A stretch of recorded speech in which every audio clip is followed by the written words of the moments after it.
ಜಗಳೂರು ಶಾಸಕ ರಾಜಕರಿದ್ದಂತೆ ಪಟ್ಟಣದಲ್ಲಿ ಮಾಜಿ ಶಾಸಕ ರಾಜೇಶ್ ವ್ಯಂಗ್ಯ. ನನ್ನ ಆಡಳಿತಾವಧಿಯಲ್ಲಿ ಕ್ಷೇತ್ರದ ಸಾಕಷ್ಟು ಅಭಿವೃದ್ಧಿ ಕೆಲಸ ಮಾಡಿರುವೆ. ಆದರೆ ಶಾಸಕರಿಗೆ ಸ್ಥಳೀಯ ಆಡಳಿತ ಸಂಸ್ಥೆಗಳ ಒತ್ತಡವಿಲ್ಲ. ಒಬ್ಬರೇ ರಾಜರಂತೆ ಕ್ಷೇತ್ರದ ಸಮಗ್ರ ಅಭಿವೃದ್ಧಿಗೆ ಒತ್ತು ನೀಡಲಿ ಎಂದು ಮಾಜಿ ಶಾಸಕ ಎಚ್.ಪಿ. ರಾಜೇಶ್ ಹೇಳಿದರು. ದಾವಣಗೆರೆ ಜಿಲ್ಲೆಯ ಜಗಳೂರು ಪಟ್ಟಣದ ಪತ್ರಕರ್ತರ ಭವನದಲ್ಲಿ ನಡೆದ ಸುದ್ದಿಗೋಷ್ಠಿಯಲ್ಲಿ ಅವರು ಮಾತನಾಡಿದರು. ಸಿದ್ದಮ್ಮನಹಳ್ಳಿ ಬಳಿ ಬ್ರಿಡ್ಜ್ ಕಮ್ ಬ್ಯಾರೇಜ್ ಉದ್ಘಟ್ಟ ಬಳಿ ಸೇತುವೆ ಬೇರೆಯವರ ಅವಧಿಯಲ್ಲಿ ಮಂಜೂರು ಆಗಿರುವ ಕೆಲಸಗಳನ್ನು ಅಭಿವೃದ್ಧಿ ಮಾಡಿರುವಿರಿ ಅಷ್ಟೇ. ತಮ್ಮ ಊರಿನಲ್ಲಿ ಧರ್ಮಸ್ಥಳ ಸಂಸ್ಥೆಯವರು ಬೇರೆ ಅನುದಾನವನ್ನ ಬಳಕೆ ಮಾಡಿ ಗೋಕಟ್ಟೆಯನ್ನ ಅಭಿವೃದ್ಧಿ ಮಾಡಿರುವೆ. ಅದೇ ರೀತಿ ಕ್ಷೇತ್ರದಲ್ಲಿ ಹಲವಾರು ಗೋಕಟ್ಟೆಗಳು ಇವೆ. ಎಲ್ಲವನ್ನು ಇದೇ ರೀತಿ ಅಭಿವೃದ್ಧಿ ಮಾಡಲ್ಲ. ತಮ್ಮ ಊರಿನಲ್ಲಿ ಮಾತ್ರ ಅಭಿವೃದ್ಧಿ ಮಾಡಿಕೊಂಡರೆ ಇದು ಯಾವ ನ್ಯಾಯ ಸ್ವಾಮಿ ಎಂದರು. ಇದು 2 ವರ್ಷ ಅವಧಿ ಇದೆ, ನಿಮ್ಮದೇ ಸರ್ಕಾರ ಇದೆ, ಕೆಲಸ ಮಾಡಿ ನಾನು ನಿಮ್ಮ ಜೊತೆಗೆ ಇರ್ತೀನಿ. ಈಗಾಗಲೇ ನೀವು ಕೆಲವು ಕಾಮಗಾರಿಗಳನ್ನು ಉದ್ಘಾಟನೆ ಶಂಕುಸ್ಥಾಪನೆ ಮಾಡಿದ್ದೀರಿ. ಇವತ್ತು ಕ್ಯಾಸನಹಳ್ಳಿ ಕೆರೆ ಅಭಿವೃದ್ಧಿ ಮಾಡಬೇಕಂತ ಅದಕ್ಕೊಂದು 3-4 ಕೋಟಿ ಹಾಕಿದ್ದೀರಿ. ಜಗಳೂರು ಕೆರೆಗೂ ಅನುದಾನ ತಂದಿದ್ದೀರಿ.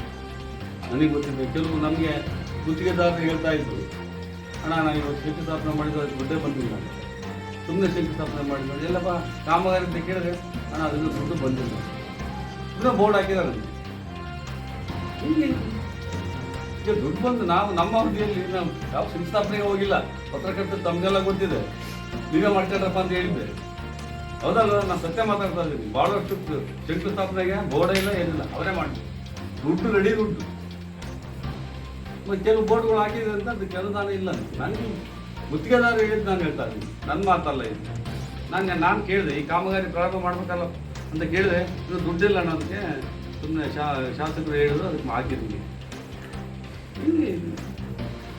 ಅಲ್ಲ ನೀವು ಕೆಲಸ ಮಾಡೋದು ನಮಗೇನಿಲ್ಲ, ಹೌದಾ? ಕೆಲಸ ಮಾಡಿರಿ. 2 ವರ್ಷ ಎಂಥ ಅವಕಾಶ ದೇವರು ಕೊಡೋದು ಭಾಳ ಕಷ್ಟ. ಅಧಿಕಾರ ಕೊಡೋದು ಏನೋ ಒಂದು ಅಧಿಕಾರ ಪಡ್ಕೊಂಡ್ಬಿಟ್ಟಿದ್ವಿ, ಹೌದಾ? ಅದನ್ನು ಭಾಳ ಹೇಳೋದು ಬೇಡ, ನಿಮ್ಗೆ ಭಾಳ ಇದಾಗುತ್ತೆ. ಭಾಳ ಮಾತಾಡೋದು ಭಾಳಷ್ಟು ಇದ್ದಾವೆ, ಇನ್ನೂ ಭಾಳಷ್ಟು ಅವಧಿ ಇದೆ. ನೀವು ಮಾತಾಡಿದ್ರೆ ನಾನು ಮಾತಾಡೋಕ್ಕೆ ಯಾವಾಗಲೂ ಮಾತಾಡ್ತೀನಿ. ನೀವೇನೋ ನಮ್ಮ ಬಗ್ಗೆ ಮಾತಾಡಿದ್ರೆ ಅಂದರೆ ಇದು ನಾನು ಮಾತಾಡೋದೆ ಎಲ್ಲವೂ ಹೇಳೋದೆ, ಹೌದಾ? ಎಲ್ಲದೂ ಮಾತಾಡ್ತೀನಿ. ವಿಚಾರವಾಗಿ ಇಷ್ಟು ಮಾತಾಡಿದ್ದೀನಿ, ಇನ್ನೂ ಮಾತಾಡೋದಿದ್ದಾವೆ. ಅವ್ರು ಏನಾದರೂ ಮಾತಾಡಿದ್ರೆ ಮತ್ತೆ ರೆಸ್ಪೆಕ್ಟ್ ಮಾಡಿ ಮಾತಾಡ್ತಕ್ಕಂಥದ್ದು.